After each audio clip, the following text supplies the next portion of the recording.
Okay? So number of objects is still 1 because I already created one object. Okay? Now, since we did not handle the exception inside the constructor here, Saifa, we did not handle the exception inside the constructor. Like, I went back here. The exception happens here before the assignment operator. See the assignment operator هذه؟ شايفة فيها؟ ما صار في assignment operator. I didn't create an object وبعدين I reference it or I assigned it to C2. Okay? That's why I don't have, even if this object was in memory somehow, stayed in memory with -5 as a radius, الكلام هذا ما صار. ليش؟ لأن الإكسبشن صار قبل. Look, the exception happened. The exception happened before I set the radius.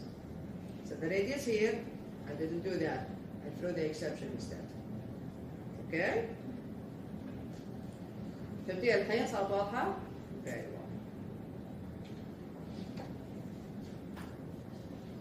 well. Okay. Here we go. Rethrowing exceptions. What does this mean? Sometimes you catch an exception to perform something and then you throw it again. What's the idea, right? Why? You can do this عادي.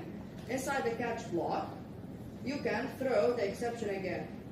Didn't you just catch it? Here it is. This is the exception. You catch it here. You can throw it again using the throw keyword. Like, why do we use this? Sometimes, maybe a certain method is establishing a connection to a database. Okay? But still, you don't want the method to deal with the user. At the same time, you want to close the connection to the database before telling the user. So what do? Catch the exception, close the connection to the database, throw it again so that the main method deals with the user. See what's happening here? Okay, so you can't do this. So again, we can catch an exception and throw it again inside the catch block. We can have a try block inside the catch block. We can do whatever we want.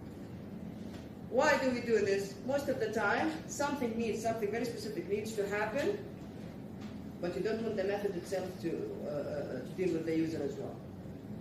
Just like a database connection. You want the method to close the database connection, and you don't want the method to deal with the user. Like, what do? Catch it, close the database connection, throw the exception again. When you throw the exception again, the same rules apply. Am I in a try block? No, I'm not in a try block.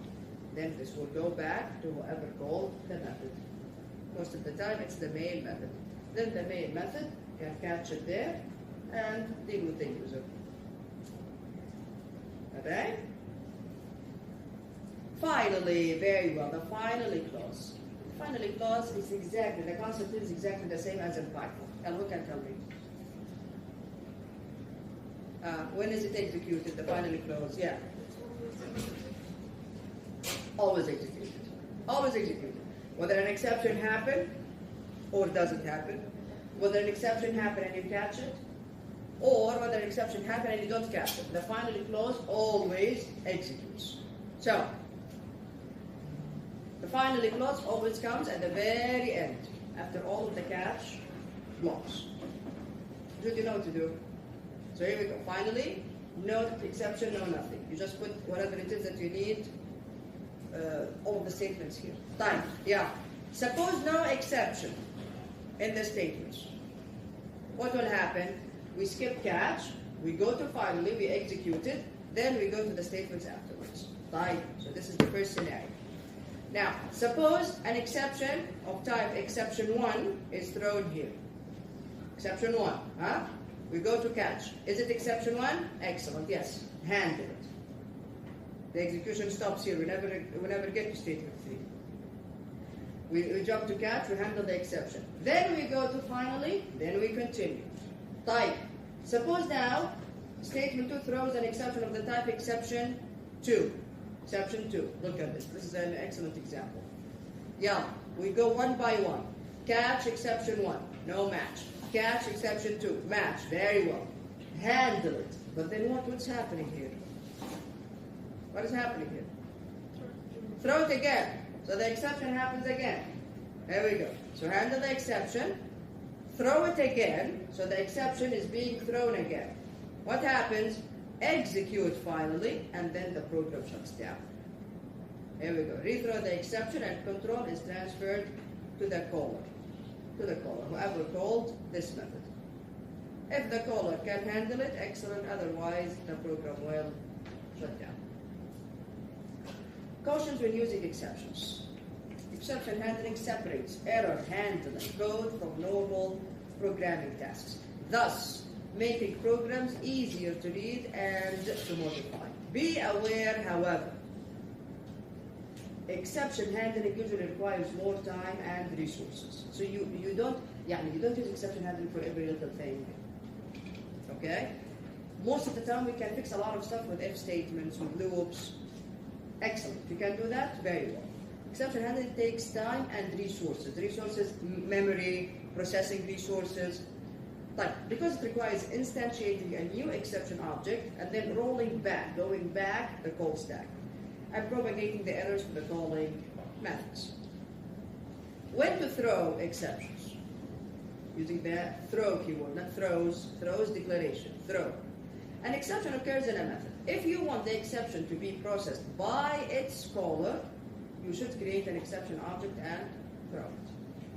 If you can handle the exception in the method, there is no need to throw it. You can just use a try-catch block there.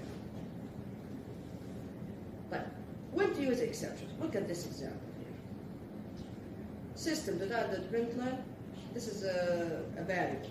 A variable that's referencing an object. Okay? You did not create the object. You forgot. You forgot to create the object. Okay? So you say ref5.toString. You put it in a try block, and then to catch what? The null pointer exception. What is an easier way to do this? If you think that this variable may be null, what is a much easier way to do this? An if statement. Very simple. If this variable is not equal to null, go ahead and call the toString method. Why? See, this is a waste of resources here. And an if statement can fix this issue. So when should you use the try-catch block in the code? You should use it to deal with unexpected error conditions. Do not use it to deal with simple expected situations like this. So you can just say check. If it's not equal to null, go ahead and call the toString method and print it. Otherwise, it's not. Right. And finally, defining custom exception classes. Now, it is not always a good idea to define your own exception. You can create your own exception class. Most of the time, use the exception classes in the Java library. Define custom exception classes if the predefined classes are not sufficient. Most of the time, they are sufficient. We have a lot of exception classes in the Java library. But how can I define a custom exception? Define custom exception classes by extending exception or a subclass of exception. So if I go back here to if I go back here, there we go. Extend exception. So your class is going to be a subclass of exception or any of its subclasses. Okay?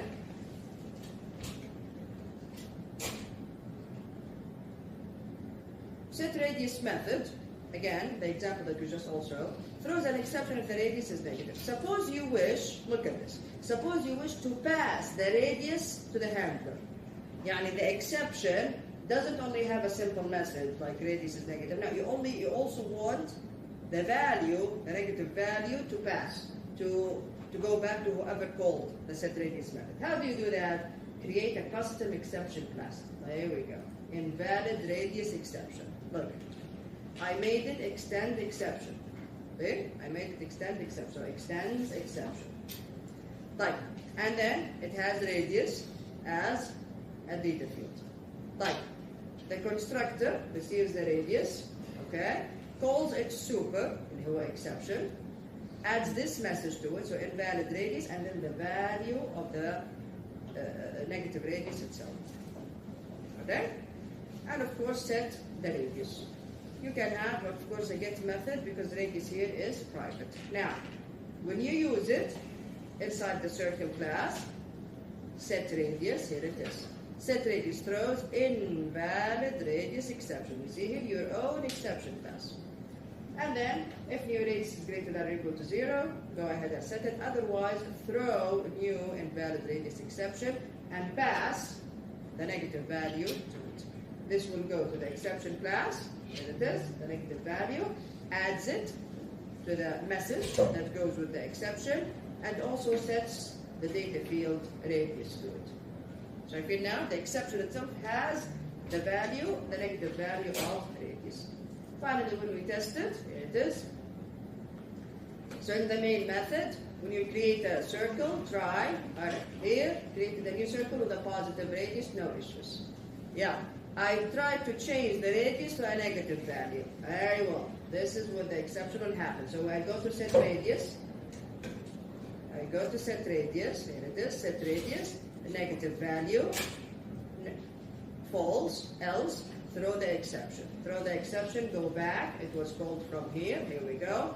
Am I inside the try block? Yes. Catch. Is it the same type? Yes, it is invalid radius exception. Go ahead and print it. What will be printed? What will be printed? What will be printed? Invalid radius and the value of the radius. Here, negative 5. Very good. Very good. Do I create this one? C3, do I create it? No, I never get to this point. Yeah, number of objects. طيب. Very good. We're done with exceptions. We still have files in this chat. Questions? Questions. It's good that we could do the whole thing in one class, so that the idea is not it's the same idea altogether. Questions about exceptions? Questions? Any questions? Yes, Paul. Jack. Sure. Inshallah, I'll post an announcement about where the quiz is going to be, okay, and which chapters are covered. See you all Wednesday, inshallah.